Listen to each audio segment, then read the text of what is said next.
अब मुझे एक बात बताइए, जब भी हम किसी बैंक ब्रांच में जाते हैं तो एक पल के लिए बस अपने चारों ओर देखना चाहिए।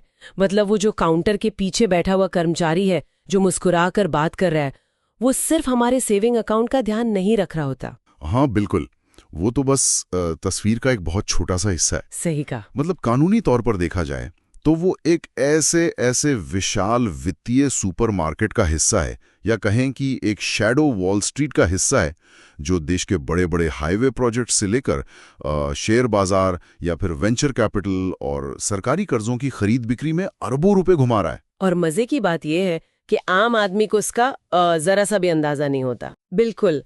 तो चलिए आज इसी पूरी व्यवस्था को समझते हैं। आज के इस गहन विश्लेषण में हम भारतीय रिजर्व बैंक यानी आरबीआई के मास्टर डायरेक्शंस और जो बैंकिंग रेगुलेशन एक्ट है उसके पन्नों को पलटकर ये देखने वाले हैं कि कैसे हमारे आसपास के जो बैंक हैं वो सिर्फ जमा और कर्ज की दुनिया से निकलकर पैरा बैंकिंग के इस छिपे हुए साम्राज्य में बदल गए हैं। मैं तो इस पर चर्चा करने के लिए बहुत उत्सुक हूँ। और ये होना ही था। मतलब अगर हम इस पूरे विषय की जड़ में जाएं तो ये समझना जरूरी है कि ये जो बदलाव है ना, ये कोई रातों रात नहीं हुआ है। अच्छा, तो फिर इसकी शुरुआत कैसे हुई? देखिए, जैसे जैसे देश की अर्थव्यवस्था बढ़ी हुई वैसे वैसे बिजनेसेस और जो आम लोग हैं उन्हें एक ही छत के नीचे दर्जनों अलग अलग तरह की वित्तीय सेवाओं की जरूरत पड़ने लगी। तो बैंक्स को भी ये बात समझ आ गई कि भाई सिर्फ ब्याज के अंतर से पैसा कमाना अब काफी नहीं है। मतलब वो जो स्प्रेड होता है, जमा पर कम ब्याज देना और लोन पर ज्यादा लेना। एकदम सही। उन्हें लगा कि क्यों ना हम भी इंश्योरेंस, म्यूचुअल फंड, फैक्टरिंग और ये जो बड़े इंफ्रास्ट्रक्चर प्रोजेक्ट्स हैं इन जैसी सेवाओं में हाथ आजमाएं। लेकिन यहाँ आरबीआई के सामने एक बहुत बड़ी चुनौती खड़ी हो गई। किस तरह की चुनौती? चुनौती ये थी कि अगर बैंक सीधे शेयर बाजार में उतर गए या बड़े प्रोजेक्ट्स में सट्टा खेलने लगे और मान लीजिए भारी नुकसान हो गया, तो जो आम जनता की गाढ़ी कमाई बैंक में रखी है उसका क्या होगा? ओहो, हाँ, ये तो सीधा सीधा पब्लिक के पैसे पर रिस्क लेना हो गया। बिल्कुल। और आज की हमारी जो चर्चा है वो इन्हीं स्रोत दस्तावेजों के आधार पर, इसी कश्मकश को डिकोड करने पर है कि आरबीआई ने इस रिस्क को कैसे कंट्रोल किया है। इसे मैं एक बहुत ही आम उदाहरण से देखती हूँ। जब पहली बार मोबाइल फोन आए थे ना, तो उनका एक ही काम था, कॉल करना। हाँ, बस कॉल करना, बहुत सीधा और स्पष्ट। लेकिन आज के स्मार्टफोन को देखिए, उसमें कैमरा है, इंटरनेट है, जीपीएस है। मतलब फोन कॉल करना तो अब उस डिवाइस का सिर्फ एक छोटा सा ऐप बनकर रह गया है। ये बहुत ही सटीक तुलना है ना? हमारे बैंक भी आज बिल्कुल उस स्मार्टफोन की तरह हो गए हैं। ये जो पैरा बैंकिंग है, ये उन अतिरिक्त ऐप्स के तरह है जो बैकग्राउंड में लगातार चल रहे हैं लेकिन हमें पता भी नहीं चलता। तो सबसे पहले मुझे ये बताइए कि कानूनी तौर पर ये पूरा स्ट्रक्चर आखिर खड़ा कैसे होता है? क्या सब कुछ बैंक की एक ही बिल्डिंग में, मतलब एक ही बैलेंस शीट पर हो रहा है? नहीं, चीजें इतनी सरल नहीं है। देखिए, स्रोत सामग्री के अनुसार जो बैंकिंग रेगुलेशंस एक्ट 1949 है, उसकी धारा 6(1) और धारा 19(1) ये बैंकों को पैरा बैंकिंग सेवाएं देने के दो मुख्य रास्ते देती हैं। अच्छा, दो रास्ते कौन से हैं? पहला है डिपार्टमेंटली, जिसका मतलब है कि बैंक अपने ही सिस्टम के अंदर अपनी ही बिल्डिंग में एक नया विभाग या डिपार्टमेंट बना ले। ठीक है, ये तो समझ में आता है। और दूसरा? और दूसरा जो थोड़ा ज्यादा जटिल है वो है एक अलग सब्सिडियरी बनाना, यानी अपनी एक सहायक कंपनी खोलना जो कानूनी तौर पे एक अलग संस्था होगी। लेकिन इसमें कोई पेच है? हाँ, पेच ये है कि आरबीआई ने इन सब्सिडियरीज में निवेश को लेकर बहुत ही कड़ी सीमाएं तय कर रखी हैं। कोई भी बैंक अपनी किसी एक सब्सिडियरी में अपने पेड अप कैपिटल और जो रिजर्व्स हैं उसके 10% से ज्यादा का निवेश नहीं कर सकता। अच्छा, 10% की कैप है। पर मान लीजिए अगर कोई बहुत बड़ा बैंक है और उसकी 5-6 अलग अलग सब्सिडियरीज चल रही हैं, मतलब कोई कंपनी इंश्योरेंस बेच रही है, कोई स्टॉक ब्रोकिंग कर रही है, तो फिर क्या होगा? उस स्थिति में भी आरबीआई ने एक ओवरऑल लिमिट लगा रखी है। उन सभी सब्सिडियरीज को मिलाकर भी बैंक का कुल निवेश उसके पेड अप कैपिटल और रिजर्व्स के 20% से किसी भी हाल में ज्यादा नहीं हो सकता। लेकिन मैं ये सोच रही हूँ कि ये 10% और 20% की सीमाएं क्यों लगाई गई हैं? मतलब क्या आरबीआई को बैंकों के बिजनेस बढ़ाने से कोई परेशानी है? परेशानी बिजनेस बढ़ाने से बिल्कुल नहीं है। परेशानी है रिस्क मैनेजमेंट से। इसे ऐसे समझिए कि अगर कोई बैंक अपनी किसी एक सब्सिडियरी में बेतहाशा पैसा लगा दे और कल को वो सब्सिडियरी शेयर बाजार में डूब जाए तो पूरा का पूरा बैंक भी साथ में डूब जाएगा। एकदम सही।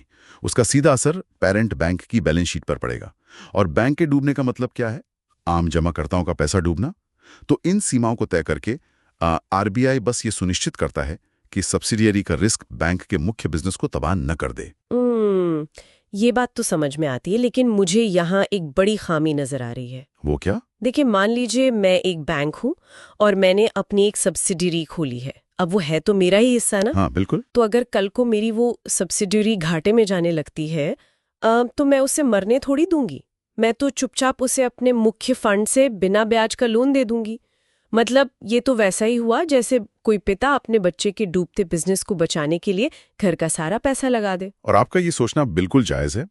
ऐतिहासिक रूप से दुनिया भर में बैंकों ने ऐसा किया भी है, और इसीलिए इन दस्तावेजों में एक बहुत ही कड़ा सिद्धांत सबसे ऊपर रखा गया है, जिसे आर्म्स लेंथ रिलेशनशिप कहते हैं। आर्म्स लेंथ मतलब एक हाथ की दूरी?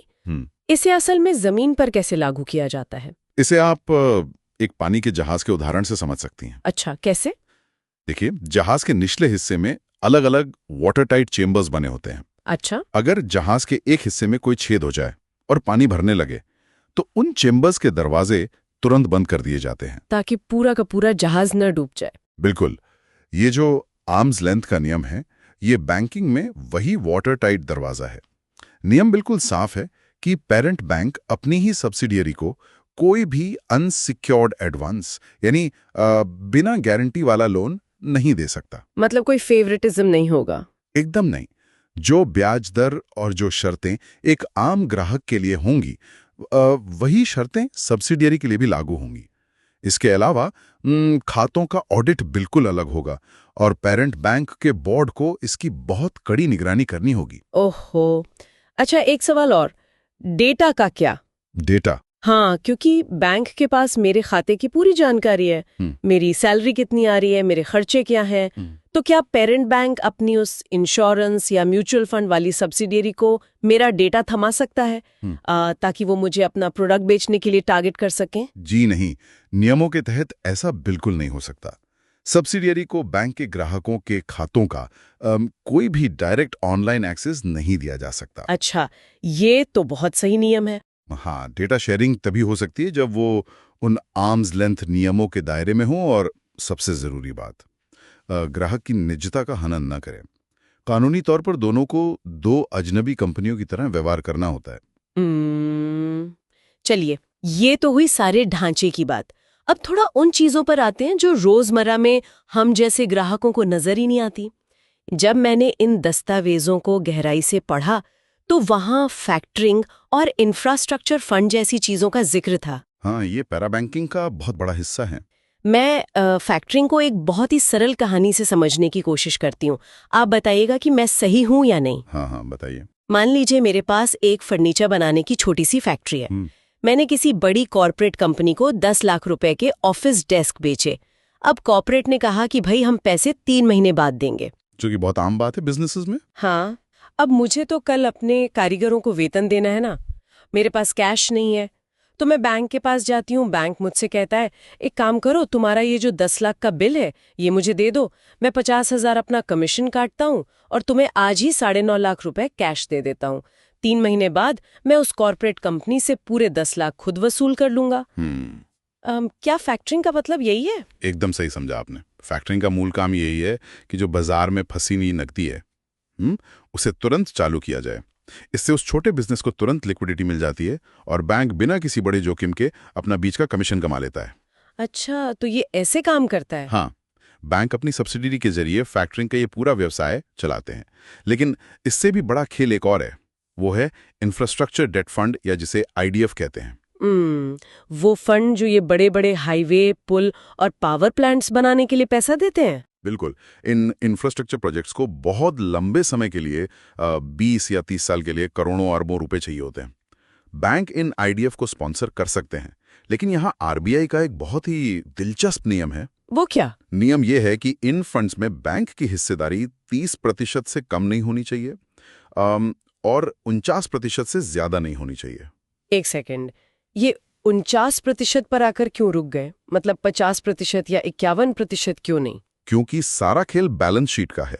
अगर बैंक की हिस्सेदारी 50% या उससे ऊपर चली गई तो कानूनी तौर पर बैंक उस फंड का बहुलांश मालिक यानी मेजॉरिटी स्टेक होल्डर बन जाएगा। ओहो, और जैसे ही वो मेजॉरिटी स्टेक होल्डर बना तो उस हाईवे या पावर प्लांट के फेल होने का पूरा रिस्क सीधे बैंक की अपनी बैलेंस शीट पर आ गिरेगा। क्या बात कर रहे हैं, ये तो बहुत बड़ा रिस्क है। बिल्कुल, इसीलिए 49% की हिस्सेदारी रखकर बैंक मुनाफे में एक बड़ा भागीदार तो बन जाता है, लेकिन अगर कल को प्रोजेक्ट डूबता है तो बैंक कानूनी रूप से हाथ खड़े कर सकता है कि देखिए ये हमारी पूर्ण स्वामित्व वाली संस्था नहीं है। वाह, ये तो सच में गजब की लीगल तरकीब है अपने मुख्य फंड्स को बचाने की, है ना।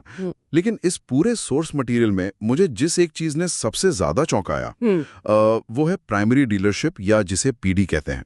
मतलब इसमें प्रवेश करने के लिए ये जो नियम है वो इतने भयंकर हैं कि कोई छोटा मोटा बैंक तो इसके बारे में सोच भी नहीं सकता। हाँ। ये प्राइमरी डीलरशिप आखिर है क्या? देखिए, सरकार को जब भी विकास कार्यों के लिए बाजार से पैसा उधार लेना होता है तो वो गवर्नमेंट सिक्योरिटीज या बॉन्ड जारी करती है। हाँ, वो जो सरकारी बॉन्ड्स होते हैं। सही कहा। अब ये प्राइमरी डीलर्स वो संस्थाएं हैं जो सीधे रिजर्व बैंक से इन बॉन्ड्स को थोक में खरीदती हैं और फिर उन्हें आगे बाजार में छोटे निवेशकों या दूसरी संस्थाओं को बेचती हैं। अच्छा, ये पूरे देश के वित्तीय सिस्टम की एकदम नींव है। बैंक ये काम अपनी सब्सिडियरी के जरिए भी कर सकते हैं या फिर बैंक के अंदर ही एक विभाग बनाकर कर सकते हैं जिन्हें नियमों में बैंक पीडी कहा जाता है। हाँ, मैंने स्रोत में देखा कि इन बैंक पीडी के लिए कम से कम 1000 करोड़ रुपए का नेट ओन्ड फंड होना जरूरी है। 1000 करोड़? और इसके अलावा उसमें कई सारे भारी भरकम शब्द भी थे, जैसे कि CRAR 9% होना चाहिए, नेट NPA 3% से कम होना चाहिए। एक आम इंसान के लिए इन शर्तों का आखिर क्या मतलब है? चलिए इन भारी शब्दों को थोड़ा आसान करते हैं। हाँ प्लीज। 1000 करोड़ रुपए का मतलब तो सीधा सा है कि सरकार ये काम किसी ऐसे वैसे छोटे बैंक को नहीं देना चाहती। आपके पास अपनी खुद की बहुत बड़ी पूंजी होनी ही चाहिए। ठीक है, ये तो समझ आ गया। अब ये CRAR क्या है? CRAR यानी capital to risk weighted assets ratio. अगर आसान भाषा में समझें तो मान लीजिए बैंक बाजार में 100 रुपए का रिस्क ले रहे हैं, तो उस झटके को सहने के लिए उसके खुद के गुल्लक में कितने रुपए सुरक्षित पड़े हैं। अच्छा, एक तरह का सेफ्टी बफर है ये। एकदम सही। और RBI कहता है कि ये बफर कम से कम 9% होना ही चाहिए। और ये NPA 3% से कम होने की क्या शर्त है? NPA या नॉन परफॉर्मिंग एसेट्स का सीधा मतलब है डूबा हुआ कर्ज। मतलब वो लोन जिनकी EMI आनी बंद हो गई है। बिल्कुल। अब सोचिए, अगर किसी बैंक का नेट NBA 3% से ज्यादा है तो इसका मतलब है कि वो बैंक अपने जो आम लोन हैं उन्हें ही ठीक से नहीं वसूल पा रहा है। हाँ, सही बात है। तो ऐसे बैंक को सरकार के अरबों रुपए के बॉन्ड संभालने की इतनी बड़ी जिम्मेदारी कैसे दी जा सकती है? बिल्कुल नहीं दी जा सकती। अच्छा, स्रोत में एक शर्त ये भी थी कि इन बैंक पीडी को हर रोज सरकारी प्रतिभूतियों में कम से कम 100 करोड़ रुपए का न्यूनतम बैलेंस बनाए रखना होता है। इतना सख्त पहरा क्यों रखा गया है? क्योंकि अगर कोई प्राइमरी डीलर फेल होता है ना, तो सिर्फ वो एक बैंक नहीं डूबता, सरकार की बाजार से उधार लेने की जो क्षमता है उस पर ही सवाल खड़ा हो जाता है। बाप रे, तब तो पूरे सिस्टम में पैनिक फैल सकता है। बिल्कुल फैल सकता है। इसीलिए तो RBI ने इन बैंक पीडी के लिए कंकरेंट ऑडिट अनिवार्य किया है। कंकरेंट ऑडिट मतलब साल के अंत में नहीं? नहीं, साल के अंत का इंतजार नहीं कर सकते। यहाँ हर एक ट्रांजैक्शन के साथ साथ ऑडिट चलता रहता है, लगातार निगरानी होती है। ये सब सुन के तो ऐसा लगता है कि बैंक का सारा फोकस बस इन करोड़ों अरबों के प्रोजेक्ट्स और सरकारी बॉन्ड्स पर ही होना चाहिए। लगता तो है। लेकिन अगर ऐसा है तो जब मैं अपनी छोटी सी पासबुक अपडेट कराने बैंक चाहती हूँ तो ब्रांच मैनेजर मुझे 500 रुपए महीने का म्यूचुअल फंड या कोई लाइफ इंश्योरेंस पॉलिसी बेचने के लिए पीछे क्यों पड़ जाता है? मेरा मतलब है, अगर बैंक प्राइमरी डीलरशिप में 1000 करोड़ रुपए घुमा रहा है तो उसे मेरे उस छोटे से प्रीमियम से क्या फर्क पड़ता है? बहुत फर्क पड़ता है। देखिए, रिटेल बैंकिंग और ये जो बीमा या म्यूचुअल फंड बेचने का काम है, ये बैंक के लिए बहुत ही स्थिर और बिना रिस्क वाली कमाई का जरिया है। बिना रिस्क वाली कमाई? वो कैसे? क्योंकि यहाँ बैंक सिर्फ एक एजेंट के तौर पर काम कर रहा है। हर पॉलिसी या फंड बिकने पर बैंक को एक तय कमीशन मिल जाता है। न रिस्क बैंक का है, न पैसा बैंक का लगा है। अच्छा, कमीशन का खेल है। लेकिन इसमें भी तो RBI के कुछ नियम होंगे। बिल्कुल स्पष्ट नियम है। म्यूचुअल फंड के मामले में बैंक केवल एक डिस्ट्रीब्यूटर के रूप में काम कर सकते हैं। वे ग्राहक को किसी भी तरह के रिटर्न की गारंटी नहीं दे सकते। हाँ, वो तो हम सब विज्ञापन में सुनते ही हैं कि निवेश बाजार जोखिमों के अधीन है। सही। साथ ही बैंक ग्राहकों के लिए सेकेंडरी मार्केट से सीधे यूनिट्स नहीं खरीद सकते और ना ही ग्राहकों को नुकसान होने पर उनकी यूनिट्स वापस खरीद सकते हैं। प्रचार सामग्री में साफ अक्षरों में ये डिस्क्लेमर होना ही चाहिए। और बीमा के बारे में क्या नियम है? क्योंकि सबसे ज्यादा जो शिकायतें आती हैं वो तो वहीं से आती हैं। बीमा व्यवसाय में 2 स्तर होते हैं। अगर बैंक बीमा कंपनी में हिस्सेदार बनकर रिस्क पार्टिसिपेशन करना चाहता है तो उसका नेटवर्थ कम से कम 1000 करोड़ रुपए होना चाहिए। यहाँ भी 1000 करोड़ की शर्त। हाँ, और पिछले 3 साल मुनाफे में भी होने चाहिए। लेकिन जो सबसे आम मॉडल हम देखते हैं वो है कॉर्पोरेट एजेंसी, जहां बैंक सिर्फ एजेंट बनकर पॉलिसी बेचता है। देखिए, नियमों की किताब में जो लिखा है और जो सच में जमीन पर होता है उसमें तो जमीन आसमान का फर्क है। वो कैसे? दस्तावेजों में तो साफ लिखा है कि बैंक कर्मचारियों को बीमा बेचने के लिए कोई वित्तीय या गैर वित्तीय प्रोत्साहन या इंसेंटिव नहीं दिया जाना चाहिए। जी, बिल्कुल लिखा है। लेकिन हम सब जानते हैं कि जो ब्रांच के कर्मचारी होते हैं उन पर टारगेट पूरा करने का कितना भयंकर दबाव होता है। तो क्या आरबीआई के ये नियम सिर्फ कागजों पर है? ये एक बहुत ही गंभीर मुद्दा है। इसे वित्तीय भाषा में मिस सेलिंग या गलत तरीके से बेचना कहा जाता है और आरबीआई तथा बीमा नियामक IRDA दोनों इस समस्या से अच्छी तरह वाकिफ हैं। तो फिर वो कुछ करते क्यों नहीं? देखिए, कर्मचारियों पर जो अप्रत्यक्ष दबाव होता है उसे रातों बाद पूरी तरह खत्म करना मुश्किल है, लेकिन नियमों के जरिए उसे कंट्रोल करने की कोशिश की गई है। नियम स्पष्ट करते हैं कि कर्मचारियों का जो परफॉर्मेंस असेसमेंट है वो इस तरह नहीं होना चाहिए कि वे हताश होकर गलत तरीके से बीमा बेचने लगे। लेकिन वो जो रिस्ट्रिक्टिव प्रैक्टिसेस होती हैं उनका क्या? कई बार तो ग्राहक से सीधे कह दिया जाता है कि भाई अगर आप होम लोन ले रहे हैं तो हमारी ही कंपनी का बीमा लेना एकदम अनिवार्य है। बिल्कुल, और यही वो चीज है जिस पर आरबीआई ने सबसे सख्त रोक लगाई है। अच्छा। हाँ, किसी भी अन्य बैंकिंग सुविधा को बीमा खरीदने के साथ लिंक नहीं किया जा सकता। इसके अलावा हर बैंक को अपने ग्राहकों को ये लिखित में और बहुत प्रमुखता से बताना होता है कि उनके माध्यम से बीमा खरीदना पूरी तरह से स्वैच्छिक है। मतलब वॉलंटरी है, कोई जबरदस्ती नहीं कर सकता। एकदम सही, किसी भी ग्राहक को मजबूर नहीं किया जा सकता। और कुछ इसी तरह की सख्ती पोर्टफोलियो मैनेजमेंट सर्विस यानी PMS पर भी है। PMS, जहां बहुत अमीर ग्राहकों का पैसा मैनेज किया जाता है। हाँ, वहां भी बैंक किसी निश्चित रिटर्न की कोई गारंटी नहीं दे सकते। और एक बहुत ही दिलचस्प नियम यह है कि PMS के तहत लिया गया जो पैसा है वो कम से कम 1 साल के लॉक इन पीरियड में होना चाहिए। मतलब 1 साल से पहले पैसा नहीं निकाल सकते। हाँ, बैंक उससे कम समय के लिए फंड स्वीकार ही नहीं कर सकते। अभी तक की पूरे बातचीत से तो ऐसा लग रहा है कि बैंक अगर बस नियमों के दायरे में रहें तो वे लगभग हर वित्तीय सेवा में अपना हाथ डाल सकते हैं। हाँ, काफी हद तक। लेकिन क्या इस स्रोत सामग्री में कोई ऐसी जगह भी है जहां आरबीआई ने लाल स्याही से एक मोटी लकीर खींचती हो कि भाई यहां आप बिल्कुल प्रवेश नहीं कर सकते? हाँ, बिल्कुल है। कुछ क्षेत्र इतने खतरनाक हैं कि वहां जाने से पहले बैंकों को 10 बार सोचना पड़ता है। पहला उदाहरण तो है वेंचर कैपिटल फंड्स, यानी वो पैसा जो एकदम नए स्टार्टअप्स में लगाया जाता है। इसमें तो बहुत ज्यादा जोखिम होता होगा। मतलब आज स्टार्टअप शुरू हुआ, कल बंद हो गया। एकदम सही पकड़े हैं आप। इसी जोखिम की वजह से नियम साफ कहता है कि कोई भी बैंक किसी वेंचर कैपिटल फंड में 10% से ज्यादा का निवेश तब तक नहीं कर सकता जब तक वो आरबीआई से इसकी पूर्व मंजूरी ना ले ले। अच्छा, प्रायर अप्रूवल लेना पड़ेगा। और कोई ऐसा काम जिसपे पूरी तरह से ही बैन हो? इसके लिए हमें सेफ्टी नेट स्कीम्स को समझना होगा। ये क्या होता है? देखिए, 2012 में शेयर बाजार के नियामक सेबी ने एक प्रस्ताव रखा था। जब भी कोई नई कंपनी शेयर बाजार में आती है यानी अपना IPO लाती है तो अक्सर ऐसा होता है कि लिस्टिंग के बाद उसके शेयर की कीमत गिर जाती है। हाँ, ये तो अक्सर होता है। और छोटे निवेशकों का भारी नुकसान हो जाता है। बिल्कुल। तो सेबी का विचार था कि कंपनी के जो प्रमोटर्स हैं वो एक सेफ्टी नेट दें। सेफ्टी नेट किस तरह का? मतलब एक गारंटी दें कि अगर कुछ महीनों के भीतर शेयर की कीमत एक तय सीमा से नीचे गिरती है तो वे रिटेल निवेशकों से उन शेयरों को वापस मूल कीमत पर खरीद लेंगे। अरे, एक छोटे निवेशक के नजरिए से देखूं तो ये तो बहुत ही बढ़िया आइडिया है। मेरा नुकसान तो कवर हो जाएगा। निवेशक के लिए तो ये बेहतरीन था, लेकिन असली समस्या तब खड़ी हुई जब आरबीआई ने देखा कि ये गारंटी असल में कंपनी के प्रमोटर नहीं दे रहे थे। तो कौन दे रहा था? कुछ बैंक अपनी मर्चेंट बैंकिंग सुविधाओं के तहत उन कंपनियों की तरफ से ये गारंटी दे रहे थे। एक मिनट, आप कह रहे हैं कि अगर शेयर बाजार क्रैश हुआ और उस कंपनी के शेयर की कीमत गिरी तो बैंक वो घाटा अपने सिर ले रहे थे? ये तो पूरी तरह पागलपन है। बिल्कुल पागलपन है। बैंक एक तरह से प्रमोटर के जोखिम को अपने सिर ले रहे थे।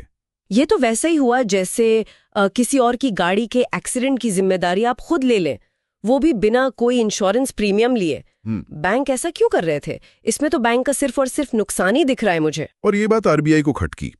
स्रोत सामग्री में साफ साफ लिखा है कि बैंक भारी भरकम असीमित जोखिम ले रहे थे, यानी ओपन एंडेड रिस्क। और इसके बदले में उन्हें कोई ऐसा मुनाफा नहीं मिल रहा था जो उस जोखिम के बराबर हो। हाँ, क्योंकि बैंक आखिर में जनता का पैसा ही तो संभालते हैं ना। बिल्कुल। तो ये तो सीधे सीधे हम जैसे डिपॉजिटर्स के पैसे से शेयर बाजार में सट्टा खेलना हो गया। सटीक शब्दों में यही बात है। इसलिए आरबीआई ने तुरंत एक सख्त सर्कुलर निकाला और बैंकों को स्पष्ट निर्देश दिया कि वो किसी भी नाम से किसी भी तरह की सेफ्टी नेट सुविधा बाजार में नहीं देंगे। इस पर पूरी तरह से रोक लगा दी गई। तो अब इस पूरी कहानी को थोड़ा समेटते हैं। हमने देखा कि बैंक्स कैसे एक डिपार्टमेंट या सब्सिडियरी बनाकर अपना ये पूरा ढांचा खड़ा करते हैं और आर्म्स लेंथ के जरिए खुद को डूबने से बचाते हैं। जी। हमने प्राइमरी डीलर्स की वो दुनिया देखी जहां 9% CARR और 1000 करोड़ जैसे भारी भरकम नियम चलते हैं। हमने ये भी समझा कि कैसे आम जनता को बीमा बेचते समय स्वैच्छिक होने का टैग लगाना जरूरी है। और अंत में वो जो सेफ्टी नेट जैसी खतरनाक जुएबाजी थी, उस पर आरबीआई का सख्त एक्शन भी देखा। बिल्कुल, ये सारे पहलू बहुत अहम हैं। पर मेरे दिमाग में एक सवाल आ रहा है, इतनी सारी जटिलताओं के बीच ये सब कुछ एक साथ काम कैसे कर रहा है? मतलब वो क्या चीज है जो इस पूरे सिस्टम को जवाबदेह बनाए रखती है? देखिए, इस पूरे वित्तीय मकड़जाल को सुरक्षित रखने की बस एक ही चाबी है और वो है पारदर्शिता, यानी ट्रांसपेरेंसी। पारदर्शिता? हाँ, पैरा बैंकिंग का आधार ही यह है कि कोई भी जानकारी अंधेरे में नहीं रहनी चाहिए। पर क्या इसके लिए कोई ठोस नियम है या ये बस कागजी बातें हैं? बिल्कुल ठोस नियम है। 31 मार्च 2010 से प्रभावी एक नियम के तहत आरबीआई ने यह अनिवार्य कर दिया है कि बैंकों को अपनी वार्षिक बैलेंस शीट के नोट्स टू अकाउंट्स हिस्से में यह साफ साफ दर्ज करना होगा कि उन्होंने बीमा या म्यूचुअल फंड बेचकर कितनी फीस या कमीशन कमाया है। अच्छा, ये बताना अनिवार्य है? हाँ, इससे कोई फर्क नहीं पड़ता कि बैंक सिर्फ एक ही बीमा कंपनी का उत्पाद बेच रहा है या कई कंपनियों का, उसे अपनी कमाई का एक एक पैसा सार्वजनिक करना ही होगा।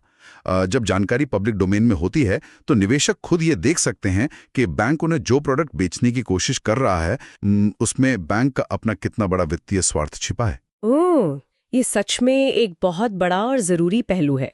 मतलब जब आपको पता चलता है कि सामने वाले को आपको ये प्रोडक्ट बेचने से कितना कमीशन मिल रहा है, तो आप उसकी सलाह को एकदम अलग नजरिए से देखते हैं। बिल्कुल सही कहा आपने।